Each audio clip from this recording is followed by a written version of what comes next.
राधा और कृष्ण, ये नाम सुनते ही मन में एक ही बात आती है, दिव्य प्रेम, है ना। उनकी कहानी को हम सब प्रेम का सबसे बड़ा प्रतीक मानते आए हैं। लेकिन इस जानी पहचानी कहानी में एक बहुत बड़ा रहस्य भी छिपा है, एक ऐसा सवाल जो सदियों से पूछा जा रहा है। और सवाल यही है, अगर उनका प्रेम इतना शाश्वत था, इतना दिव्य था, तो फिर उन्होंने शादी क्यों नहीं की? आज हम इसी गुत्थी को सुलझाने की कोशिश करेंगे। ये कोई छोटा मोटा सवाल नहीं है। इसने सदियों से भक्तों को, बड़े बड़े विद्वानों को, सबको सोचने पर मजबूर किया है। आखिर क्यों? क्या वजह थी कि वो विवाह के बंधन में नहीं बंधे? तो देखिए, इस मुश्किल सवाल का जवाब ढूंढने के लिए ना हमें सबसे पहले उनके प्रेम को समझना होगा। ये कोई आम प्रेम कहानी नहीं है, इसके पीछे एक बहुत गहरा आध्यात्मिक दर्शन छिपा है। चलिए पहले इसी दिव्य प्रेम कथा को समझते हैं। इस कहानी को समझने में एक बहुत बड़ा हाथ है 12वीं सदी की एक कविता का, जयदेव की गीत गोविंद। ये एक बेहद जरूरी रचना है। इसमें कृष्ण का राधा के लिए प्रेम, उनका बिछड़ना और फिर वापस मिलना, इसका बहुत ही सुंदर वर्णन है। सच कहें तो इसी किताब ने राधा कृष्ण की प्रेम कहानी को घर घर तक पहुंचाया। तो इस नजरिए से देखें तो उनका रिश्ता एक आम प्रेम कहानी से कहीं बढ़कर है। ये असल में एक प्रतीक है, जीवात्मा और परमात्मा के रिश्ते का। मतलब ये उस सफर को दिखाता है जहां आत्मा यानी हम कुछ वक्त के लिए भटकते हैं, लेकिन आखिरकार अपने ईश्वर, अपने दिव्य स्रोत की ओर लौट ही आते हैं। और यहीं से एक बहुत ही खास कॉन्सेप्ट सामने आता है, भक्ति रस। यहां प्रेम सिर्फ एक एहसास नहीं है, बल्कि एक आध्यात्मिक अनुभव है, एक स्पिरिचुअल एक्सपीरियंस का जरिया बन जाता है। मानो उस दिव्य प्रेम को चखने जैसा, उसे अपने अंदर महसूस करने जैसा। तो ये तो हुई दार्शनिक बात। लेकिन चलिए अब वापस उसी सवाल पर आते हैं जो हमें यहां लेकर आया है, विवाह का सवाल। क्योंकि यहीं पर एक बड़ा विरोधाभास खड़ा होता है। यही तो सबसे बड़ी पहेली है। आप सोचिए, मंदिरों में, तस्वीरों में, भजनों में हर जगह राधा कृष्ण एक साथ दिखते हैं, लेकिन जब शास्त्रों में उनकी पत्नियों की गिनती होती है तो नाम आता है रुक्मिणी और सत्यभामा का।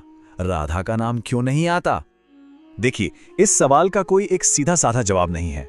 अलग अलग शास्त्रों में, अलग अलग परंपराओं में इसके कई दिलचस्प जवाब दिए गए हैं। तो चलिए एक एक करके इन जवाबों को समझने की कोशिश करते हैं। तो जो पहला जवाब है वो फिलोसॉफिकल है। वो ये कहता है कि भाई शादी तो दो अलग अलग लोगों को जोड़ने की एक दुनियावी रस्म है ना। लेकिन राधा और कृष्ण को कभी दो माना ही नहीं गया। उन्हें तो एक ही दिव्य चेतना के दो रूप माना जाता है। ये बात इस विचार को बिल्कुल साफ कर देती है। अगर वो असल में एक ही हैं, तो फिर विवाह की जरूरत ही कहां है? शादी तो दो को एक करती है, पर जो पहले से ही एक हो उसे किसी बाहरी बंधन की क्या जरूरत? यही तो अद्वैत का दर्शन है। लेकिन कहानी यहीं खत्म नहीं होती।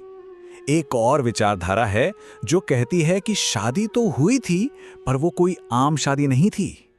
वो एक गुप्त, एक दिव्य घटना थी। जी हाँ, ब्रह्मवैवर्त पुराण और गर्ग संहिता जैसे ग्रंथों में इस गुप्त विवाह का जिक्र मिलता है और कहा जाता है कि ये शादी किसी और ने नहीं बल्कि खुद भगवान ब्रह्मा ने करवाई थी। और गवाह कौन थे? सारे देवतागण। तो ये कोई दुनियावी शादी नहीं थी, बल्कि एक दिव्य मिलन था। चलिए अब एक बिल्कुल अलग नजरिए से इस कहानी को देखते हैं, एक ऐतिहासिक नजरिए से कि साहित्य में राधा का चरित्र कब और कैसे सामने आया। अगर हम साहित्य के इतिहास को देखें तो ये पता चलता है कि राधा का जिक्र धीरे धीरे बढ़ा है। जैसे महाभारत या भागवत पुराण जैसे जो शुरुआती ग्रंथ हैं, उनमें राधा का नाम साफ साफ नहीं मिलता। फिर 12वीं सदी में आती है गीत गोविंद, जिससे वो लोकप्रिय होती हैं। और 15वीं-16वीं सदी में भक्ति आंदोलन के समय तो राधा की भक्ति अपने चरम पर पहुंच जाती है। तो इस ऐतिहासिक सफर को देखकर कुछ विद्वान ये भी मानते हैं कि राधा शायद एक ऐतिहासिक व्यक्ति नहीं, बल्कि एक काव्यात्मक रचना है। मतलब उन्हें भक्ति के सबसे ऊंचे रूप का प्रतीक बनाने के लिए कवियों ने रचा। वो उस निस्वार्थ प्रेम और समर्पण को दिखाती हैं जो एक भक्त अपने भगवान के लिए रखता है। और ये बात और भी दिलचस्प हो जाती है जब हम देखते हैं कि भारत के अलग अलग हिस्सों में पूजा कैसे होती है। उत्तर भारत में, खासकर वृंदावन और ब्रज क्षेत्र में, राधा कृष्ण की पूजा ही मुख्य है। लेकिन अगर हम दक्षिण या पश्चिम भारत की तरफ जाएं, जैसे महाराष्ट्र या कर्नाटक, तो वहां कृष्ण की पूजा अक्सर उनकी पत्नियों रुक्मिणी और सत्यभामा के साथ होती है। तो इतने सारे अलग अलग नजरियों के बावजूद एक बात है जिस पर कोई बहस नहीं है, और वो है राधा की स्थायी विरासत और उनका गहरा सांस्कृतिक प्रभाव। देखिए, ऐतिहासिक बहसें अपनी जगह हैं, लेकिन करोड़ों भक्तों के लिए राधा का जो महत्व है वो इन सबसे कहीं ऊपर है। वो बिना शर्त वाले प्रेम, निस्वार्थ भक्ति का सबसे बड़ा प्रतीक है। उनका चरित्र दिखाता है कि भक्ति असल में होती क्या है। और इसका जीता जागता सबूत है राधा अष्टमी का त्योहार। ये राधा जी के प्राकट्य दिवस पर मनाया जाता है, जन्माष्टमी के ठीक 15 दिन बाद। इस दिन उपवास रखे जाते हैं, भजन गाए जाते हैं और खास तौर पर उनके जन्मस्थान बरसाना में तो इसकी रौनक देखने लायक होती है। तो अब हम घूम फिर कर फिर से उसी सवाल पर आ गए हैं, लेकिन अब हमारे पास कई नजरिए हैं।